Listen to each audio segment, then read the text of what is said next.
지난 15일 트럼프 대통령은 미국의 국가안보에 위협이 된다며 화웨이 사용금지 행정명령을 내렸습니다. 이에 따라서 구글이 앞으로 화웨이와 거래를 중단한다고 나선 상태입니다. 하지만 더 심각한 건 다른 기업들도 동참하고 있다는 건데요. 인텔, 퀄컴, 시링크스, 브론드밴드 등 미국의 주요 반도체 업체들도 더 이상 화웨이에 반도체를 공급하지 않을 것이라고 밝혔습니다. 그렇다면 이런 움직임이 왜 화웨이의 최대 위기인지 지금부터 살펴봅시다.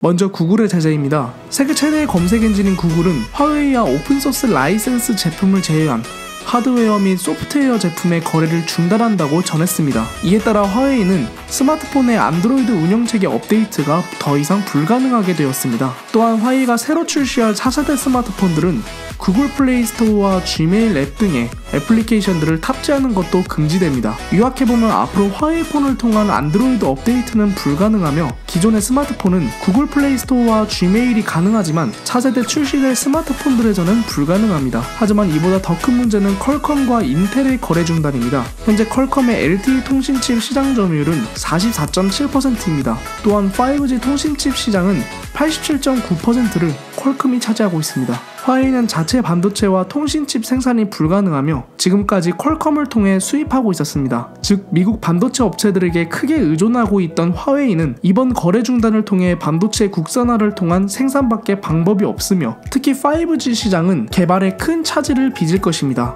이뿐만 아니라 인텔은 화웨이에 서버를 공급하는 주요 업체로서 시링크스는 프로그램 칩 그리고 브로드밴드는 스위치 칩을 공급하고 있었습니다. 화웨이는 사전에 미국의 보복에 대비하여 3개월치의 부품을 확보해 두었다고 합니다. 하지만 이번 분쟁이 장기화될 경우 화웨이의 타격은 불가피할 전망입니다. 런정페이 화웨이 회장은 미국의 조치로 화웨이 매출 둔화율은 20% 미만일 것이라며 5G 시장에서 미국이 요청해도 진출하지 않을 것이라고 입장을 밝혔습니다. 그리고 재미있는 점은 LG U+의 5G 전략에도 적신호가 켜졌다는 것입니다. LG U+는 국내 통신사 중 유일하게 화웨이 통신 장비를 도입하였습니다. 그러나 미국 기업과의 거래 중단으로 화웨이 통신 장비가 원활히 생산되지 못할 경우 LG U+의 타격도 예상됩니다. 하지만 U+ 측은 장비 공급에 당장 문제가 발생하지는 않겠지만 미국 제재에 따른 새로운 전략을 찾겠다고 입장을 밝혔습니다. 이번 화웨이 거래 중단으로 미중 무역 전쟁의 강도는 갈수록 높아질 것으로 예상됩니다.